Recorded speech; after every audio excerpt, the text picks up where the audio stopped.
I got out on a Tuesday morning and I was standing in front of the shower on one leg, fresh, combing my hair when I had hair, singing the song on the radio. And I saw myself in the mirror singing a song, being perfectly happy. And I'm like, I just lost my leg and I'm perfectly happy. I've never been this happy before combing my hair. So clearly, like, that happiness and that success was not stuck in my leg. Like, that's not where it is. It's here, and it's here. Hi, I'm Wyatt. And I'm Grace. And you're listening to Our Dad and your host of the Vacation Rental Revolution podcast. What's up, guys? Welcome to another episode of the Vacation Rental Revolution podcast. I'm your host, Shawn Moore, and I'm really excited about this episode today. We've got an interview with a successful short-term rental investor, Mr. Paul Martin from Salt and Pepper Stays. So, Paul, thanks so much for joining us. My pleasure. Thanks for having me here, Shawn. I really appreciate it. Absolutely. Super excited to have you. Normally, Paul, I talk to people that have been inside of the Vodyssey mentorship and training, and we know their story and we know their journey. And I always like to, at times, bring in somebody from the outside who got interested in short-term rentals, who's succeeding at a high level, because I always say success leaves clues.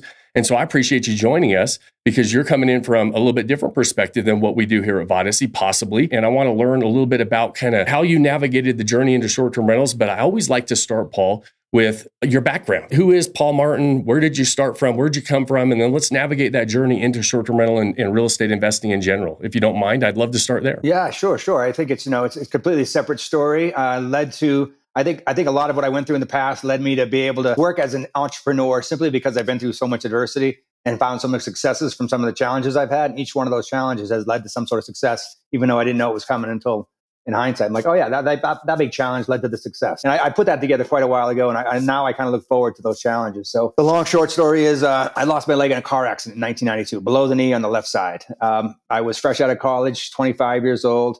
And I had just started work. I just graduated. I just started working for this company. And I had to figure out how to, adjust, live my life. What do I have that I can still march forward with when I don't have my leg? When you're that young and you're kind of, strapping young man, so many questions. Can I still be this dude I expect myself to be?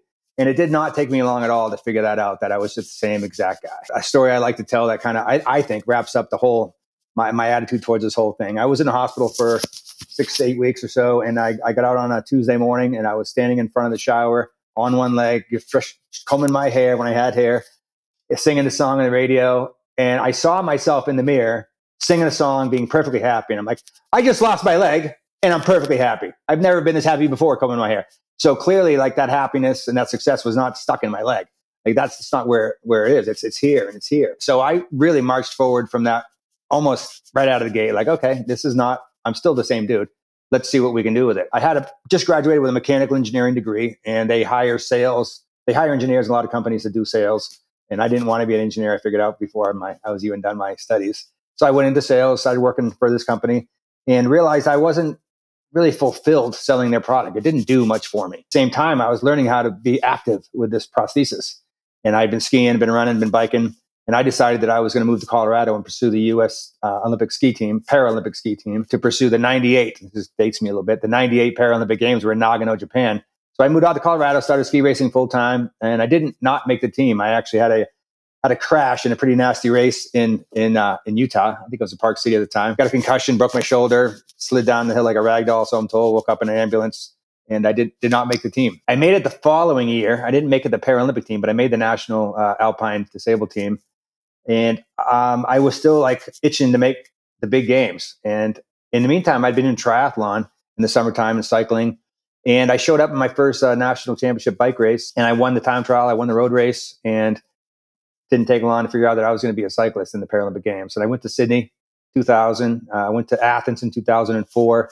Got a couple medals in Athens on the track. Won the world championships in between in 2002. So that kind of became my life, and my journey was being an athlete. I was full time. I figured out how to make money being a poor amateur athlete by speaking to schools, by getting media attention and getting media contracts with companies and promoting myself wherever I went. And I found myself as a professional athlete just by traveling, racing, promoting myself, figuring out how to be an entrepreneur in that space. Like, how do you make money as a full-time amateur athlete? Well, you find ways. And in my case, it started with a friend saying, hey, I teach fifth grade. Can you come speak to my students? And how much do you charge? And I'm like, oh, I charge $300. And she goes, oh, will you do 2 talks for $500? I'm like, I sure will. And then I started marketing myself to schools. Got a friend that was working for Balance Bar. They're an energy bar company. And he said, hey, we have a media incentive. If you, get our logo on the news or something, we'll pay you a little bit of money. Did a race like the following weekend in Colorado, was on the front page of the local newspaper, running down the road with the prosthesis. This is back in the 90s. It wasn't quite so popular then. And I made like $500 doing that. And I started to realize there's a way to make money here. Let's take what I got, what I love to do, and figure out how to leverage it into cash flow. And so I would race, I'd get on the local news, and I'd make money being an athlete. And so I was learning back then how to make something good come out of something not so good. And that wasn't my first real challenge. I actually put myself in a foster home when I was 16 years old because life wasn't so hot at home. And I almost immediately found the benefits of taking advantage or making whatever situation you're in. Don't be the victim. You're in charge. Make it work for you. And I went to college after that, got myself back on track. I was a bit of a troublemaker growing up, believe it or not. And going to that foster home helped kind of settle things down. And that's when I went to school and got my degree and kept marching forward. And so, jumping right along here, after doing this for a lot of years, I met my wife here in Boulder, Colorado. She was a medical student at the time. And I'd been doing a lot of traveling, a lot of speaking. And it was a little difficult as we got married, had kids, for me to continue that traveling lifestyle. I stayed at home and took care of the kids. We have 3 boys. It was a great, wonderful honor to be able to be home and spend time with them and help raise them and raise them. And I decided, this traveling and speaking, it was difficult with the little kids. I wanted to do something from home. And that's when real estate came to me, because my dad I had a couple of rentals growing up, and I believe I've been shoveling. It snowed like a foot and a half in the last day and a half. I've been shoveling a bunch, which reminded me of how much shoveling I did at my dad's rentals back in Massachusetts. They were literally one was in our front yard, and one was across the street. And so it was just lots of shoveling, lots of work. And my dad was such a hardworking dude. And I just saw what he built from almost nothing. He took these old dilapidated apartment buildings in Central Mass and made something out of it. And then I had done a lot of work. I'd swung hammers in my day. I know how to fix things, do things, drywall, paint, whatever it is, I can do it. And so it was kind of natural for me to buy a foreclosed property, fix it up, and get rolling with it. And it just kept on going. I kind of got the real estate bug, and actually now I had a whole 40 or 50 rentals and just rolling with it. That's awesome. I love it. And I love starting with somebody's backstory. I always find it fascinating that so many people, when you have reached a level of success, from the outside looking in, they look and say, oh man, it must have been so easy. It must have been, you're so lucky, right? And when I hear, that's why I always start with backstories, because their backstories always have so many challenges and setbacks. And the most successful people I know have some of the biggest challenges and setbacks. And you're no stranger to challenges and setbacks, from the childhood of moving into foster homes, to losing your leg in the car accident, to then ultimately having your dream crushed with a major ski accident. And you just figure out ways to continue to move forward. Like I always tell people, this mantra that we stand by is that nobody's coming to save us, right? Nobody's doing it for us. We can't play the victim. And we live by this law of that, personal reliance and personal responsibility and self-reliance is the ultimate key to building that life we don't want to take a vacation from, right? And so, and just listening to you tell your backstory, it's why I love starting there, is because it leads to so many different things. It's like you said, you're not going to play the victim. You're going to try to take, you're going to try to make lemonades out of lemons, right? And we're trying to take these setbacks, learn from these challenges, and say, hey, listen, everything that happens to me just makes me stronger, and I'm going to be able to move forward and forge forward. Because some of the things you look at now, some of the challenges that people look at in a real estate deal or something, you're like, man, that's not a challenge. That's really not that big of a deal from what I've already gone through, right? And so I love starting with the backstory. So we got into, it sounds like, not into the short-term rental game. You started to say, hey, listen, I'm kind of like this real estate game. We started building a portfolio. You said 40 or 50 homes. I'm assuming long-term rentals, if we're talking about that, right? So let's kind of dive into that real estate. But I really appreciate you diving into the backstory, because it's so common that people with a lot of success had probably some of the biggest and most challenges along the way, and they're able to overcome them. And it's why they continue to forge forward. Yeah, I think that's 100% true. Without the challenges, I wouldn't be who I am. I wouldn't have that rock solid confidence that I'm going to succeed if I didn't have all these things I had to get past. Like I still make mistakes. I'm just very recently, I'm having a huge challenge with one of my properties, one of my lease options, not the short term, but one of those. It's almost nightmarish, but that's just another thing I'm getting through. But the short term thing only came around to me maybe 2 years ago, when one of my properties up in Estes Park, Colorado. It's a beautiful place, 1 acre, 2,400 square feet, just 360 mountains all around it. I was originally going to flip it, and my wife said, this would be a great house for us and someday in the future, babe.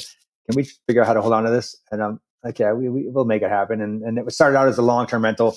And then I long-term until I could get through the short-term rental qualification process in Larimer County. Went in front of the jury, I called the jury, the council a couple times. And then basically it was too much neighbor opposition. There was significant neighbor opposition to me having this as a short-term rental. There was a couple around already in the neighborhood. They didn't want any more. It's a really nice residential neighborhood. And I understand. I didn't fight it. So I went into the midterm space and found on a midterm renter on, I think that first one I got was Furnish Finders, a couple of nurses in the local hospital. And then it turned into one great midterm renter after another, including an insurance deal from locals, which paid really well. And that was kind of my entree, was that particular house. I figured out how to make it work. And in the meantime, I knew I wanted to do more of these short terms and figure it all out and get in that space. So, did some studying, learned a few things, and got a couple in New Hampshire, one in Vermont. We got a cabin in Tennessee, and I got one in Pueblo, Colorado, when we're building this duplex in Belize, which is what I want to get to before we're done here. The short terms, as soon as I did my first few turns and with guests and realized they come and go and they're happy and they pay more and there's no drama to speak of, that's kind of what hooked me. I have a good number of rentals back in Massachusetts that are multifamilies, 2, 3, 4 bedroom units. That's the majority of those 40 I mentioned. I self-managed those for a long time and just a lot of work. Now we have property management that takes care of those, but there's still so much drama that I hear about, but I don't deal with, right? But with the short terms, there's just so little drama. A little drama. Yeah, it's funny. A lot of people, when I talk to people who have invested in multiple asset classes, multifamily, long-term rentals, short-term rentals, and they have experience in all of them, right? There's a lot of people who don't have a lot of experience in different asset classes, have an opinion on them.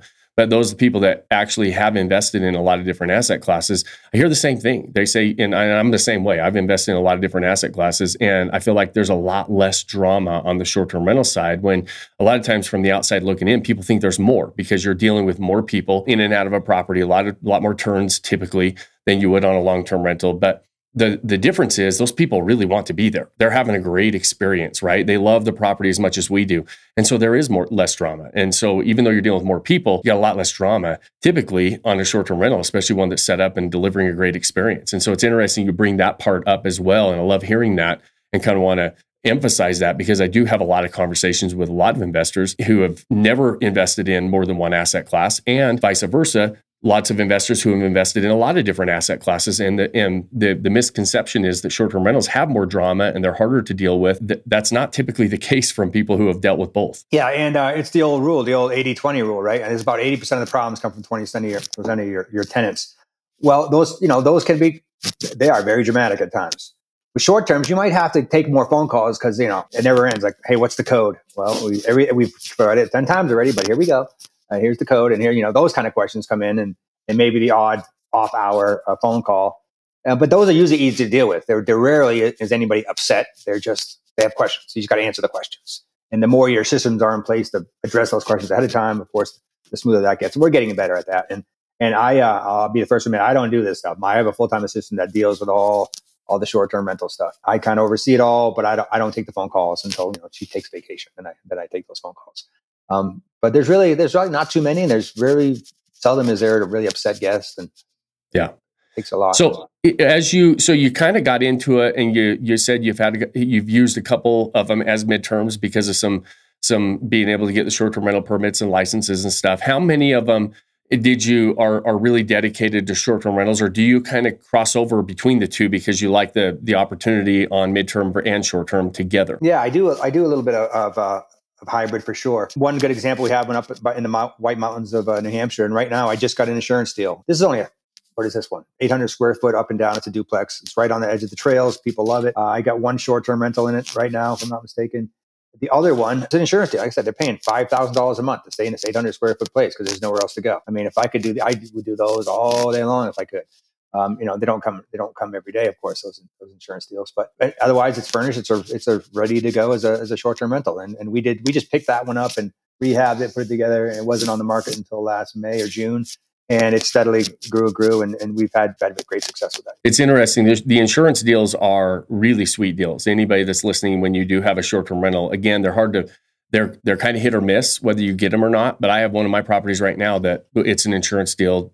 Somebody's house burned down in an area that we have a property in, and they have an insurance deal. They came in for 18 months while they rebuild, and they're paying our entire 100% occupancy at our regular short-term rental rates. And so it's pretty awesome, and they can be really great deals when you get them. They're not always there, but always keep your eyes open for them, because you've mentioned that you on the Estes Park one, you had an insurance, somebody come in for that. On the New Hampshire one, you've got somebody on an insurance deal. Sometimes they're there. If you own a short-term rental, be open to that, because I have somebody in one of my properties currently that is on an insurance deal, and they can be really profitable tenants while they're there. There is one thing that can make or break your success with short-term rentals, and that's your ability to provide your guests with an amazing night's rest. We're taking all of the guesswork out of selecting the perfect mattress system. Personally, I have these custom mattresses in every one of my short-term rentals. We love them so much that we even got them in our own personal homes here in Utah. So visit VodySleepSystem.com and use the promo code PODCAST. It's all caps at checkout to get 55% off. Awesome. So Paul, let's talk about kind of the plans moving forward. You mentioned that you're kind of going international now. We've got a Belize project. Tell me a little bit about that and what you're excited about there. Yeah, that's kind of, we expect that to be our flagship property. It's right on the Caribbean. We got 75 foot of beach right in front of our house with a pier and a palapa. And that little bit of history there is I got a friend from Denver, actually, who Boris Mansfeld is his name, and he's been going back and forth between Belize and Denver for 30 years. He's got a place down there, and he's become one of the main, the leading brokers in Placencia, Belize, which is this 13-mile peninsula south of Belize City. A lot of people go to Ambergris Key, San Pedro. This place is a little more chill, really relaxed, wonderful place. We were going there for vacation. We intended to, and I'm like, Boris, you just need some answers, where to go, what to do, this and that. We started talking real estate. At this time, I'd become an investor, and he asked if I had any interest in buying one of his condos he just built. I'm like, no, not really. I wouldn't mind having my own beach place somewhere. And he said, well, I'll keep you in mind. And it wasn't a day or two later, I got this deal for this available lot. Good chunk of money, but right there in the Caribbean. Talked to my wife. She's Australian. She grew up on the beach, on the water. She's loves the idea of having some place on the beach to retire to one day. So I flew down there and spent literally 24 hours, interviewed 4 contractors, saw the property, saw the area, and told my wife we were going to bite the bullet and make it happen. And one of those 4 contractors done a wonderful job for me. It's probably 80-90% done by now. We were hoping it was to be done by Christmas. Looks like it'll be May. We've already had one guest, a friend of ours, stay there to kind of give it a test drive, and it's going to be pretty awesome. Yeah, it's got an infinity pool with a cabana right next to it with a bar and a grill and a fridge and a big rooftop deck, and like I said, that pier right on the water. It's just gorgeous there in the morning. It's going to be something. Sounds awesome. How big is it? It's a duplex, each side 2,000 square feet, each side 3 bed, 3 bath. Let me just say that we had an idea. I had an idea to do something a little different with this one. And between the 2 units on the first floor, we have a partition that's kind of can join the 2 units. So if a big group wants to be together, they can have this communal area between the 2.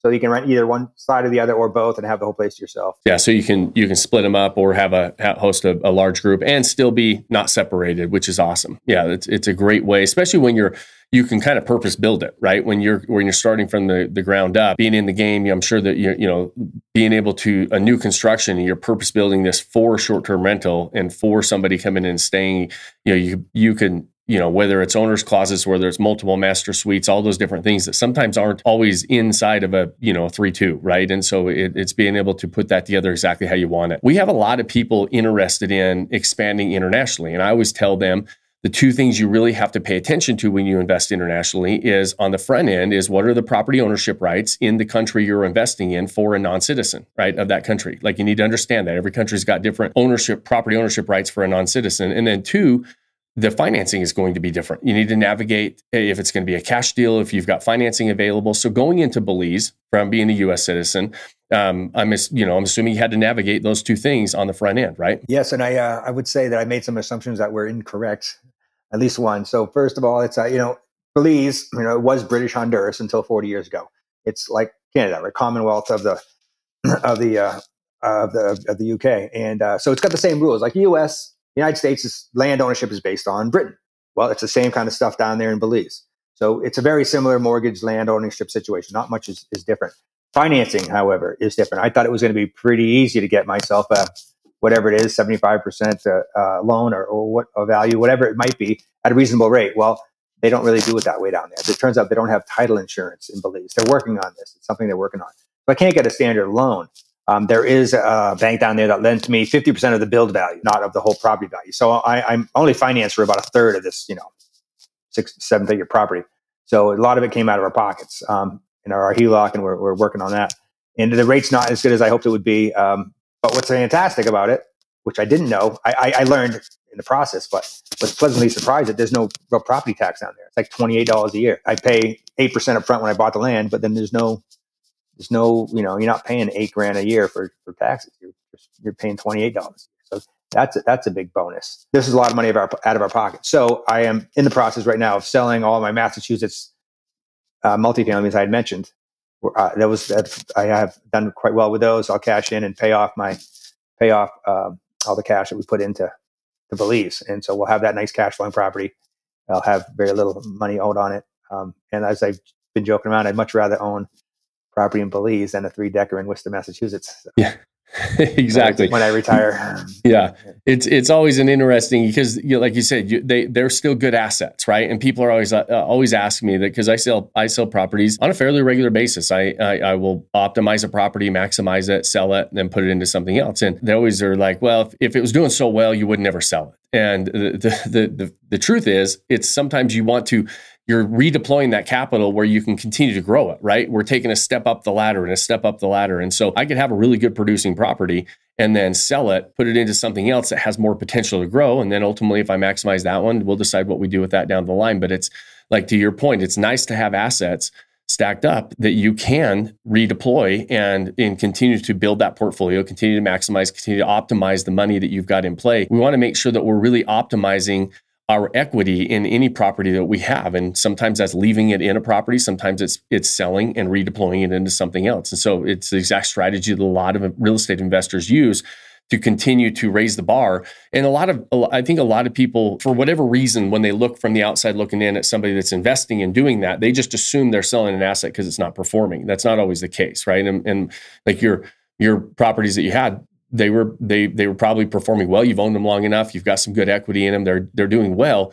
You just have a better place for the money, right? And people understand it on the home ownership side.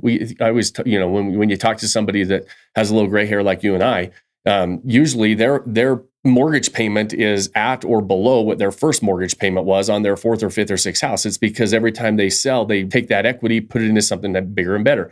Take that equity, put it into something bigger and better. And so they're keeping this same mortgage along the way, and you talk to somebody that's our age and they've got a mortgage smaller than a first-time buyer that's going and buying something today. And it's kind of that same concept that we do with our investment property portfolio, and we just continue to grow it. And so I kind of wanted to break that down a little bit, because there's a lot of people listening that haven't done that before, and they're always like, well, why would you sell something if it's so good you would never sell it? That's not the truth. And I'll stack on that. So, a good performing property, like we're selling, I think there's 6 buildings, 16, 17 units that we're selling right now.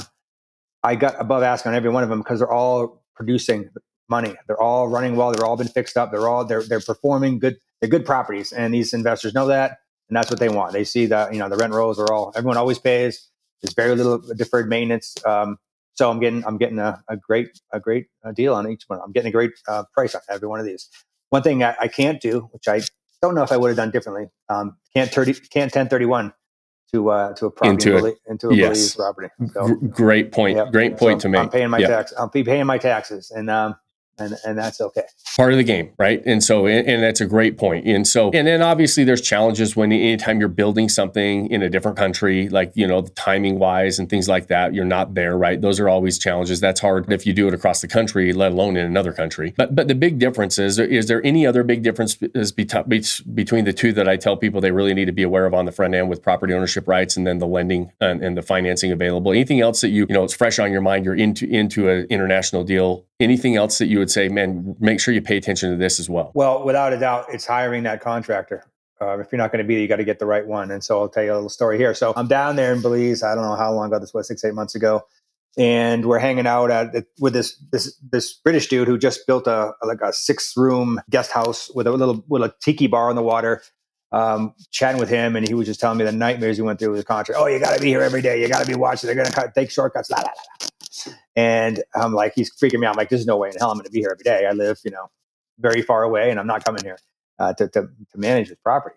And he says, oh, who's your contractor? Oh, I said, Elvis. He goes, oh, Elvis, you'll be fine. I'm like, oh, geez. Well, I'm glad you told me that. We didn't have to set me up for the heart attack first. But so I've got a really good, solid contractor. I'll be frank, as of late, he's a little less answering the phone. But overall, not bad. Whenever I go down there, he's just so easy to talk to, honest. Property's coming out really well. Everything's happening. It's just, it is kind of island time. So the 1 year or 12-month goal we had is becoming 18 months. And that's not all that bad. And I 100% trust him. There's nothing fishy going on. It's just taking him up long as any thought. Yeah, and it's I'm excited for you. I mean, you're close, like you said. You're on you can see the light at the end of the tunnel. We're into March here, and it's going to be hopefully wrapped up in May. It's going to be really fun for you to see that come to life. Awesome, Paul. Well, listen, we're kind of getting to the end of the conversation. At the end, I want to thank you for coming on and sharing your story and the whole story. It's really, I feel like I love having these conversations. I love just kind of unpacking the journey, unpacking the lessons learned along the way. And so I always appreciate you doing that. And because, the listeners also, they're those of you that are listening, we know how valuable your time is. And I hope you got as much out of this conversation as I did. I love these conversations. I always learn. I'm always inspired by the challenges that people overcome, the way that they just roll up their sleeves and say, hey, listen, I'm not going to be the victim. I'm not going to do this. And we're going to continue to move forward. Doesn't mean challenges go away. Just like Paul said, he's in the middle of one right now on another deal. But having the confidence to navigate them is the key part of that, and saying, hey, I can get through this, right? And so first of all, like I always say, success leaves clues as well. Where can we point people? We've got Salt and Pepper Stays. And so where can people go see what you're doing, what you're up to? Check out these properties that you've got. Check out the new Belize property that you've got coming online. Because I always tell people, go check them out, go stay in good properties that are operational. And so where's the best place where we can point people for you guys and what you're doing? Yeah, that's saltandpepperstays.com.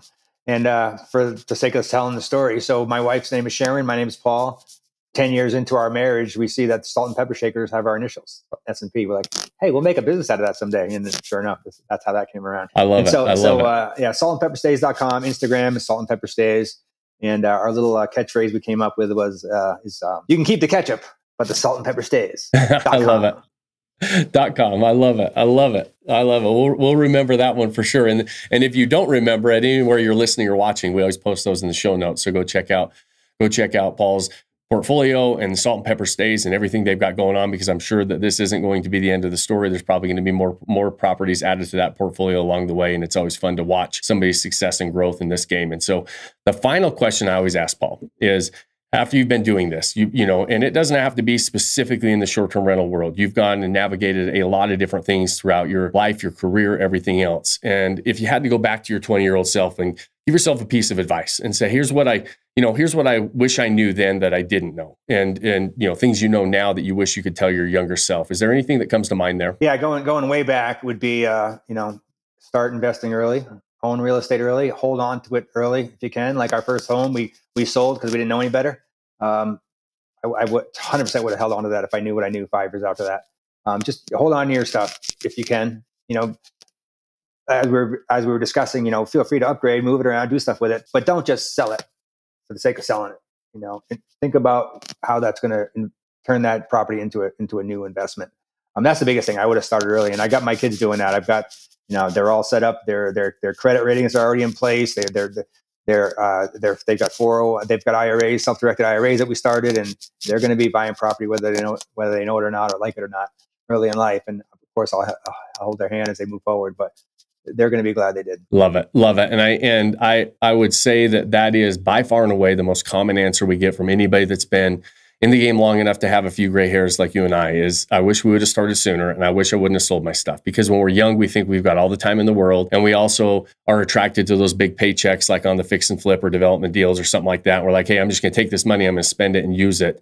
And it's fine to sell, but like you said, redeploy into long-term assets that continue to create that passive income, but also continue to go up in value, because those things make a huge difference down the line. When you can, the longer your time horizon is, the more impact and the bigger deal it's going to be for you to keep those assets and keep those properties under your belt and under your wing, and to say, hey, listen, this is this really does create lifestyle financial freedom. So I appreciate you sharing that piece of advice. And so guys, we are going to wrap up today's episode. As always, we really, really appreciate your time. We know how valuable it is, and I appreciate you spending it with us, and hope you got a lot of value out of it. I always get value out of these episodes. If you did, or you know somebody who would, I always ask you 2 favors at the end of every episode. That first one is share it with somebody that you think would love to hear more conversations like this in the short-term rental space, learn from people that are in the game, and so that they can walk into this game with their eyes wide open. That's our goal here at the Vacation Rental Revolution and at Vodacy, and we hope that you're able to do that. If you got more than 30 seconds, we'd love you to like, share, review, whatever platform you're watching or listening on. Those things really do help us continue to grow this show and continue to move and spread our message forward. And then the final and most important thing that we ask you as a favor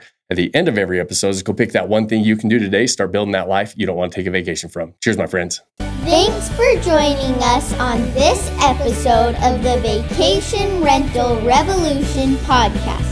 Share this with other people you think need to hear about it. And don't forget to subscribe and leave us a review. Hey Grace, is there a website? Yes! For more amazing content and expert advice, visit Vodacy.com. Thanks for listening, and we'll see you on the next episode.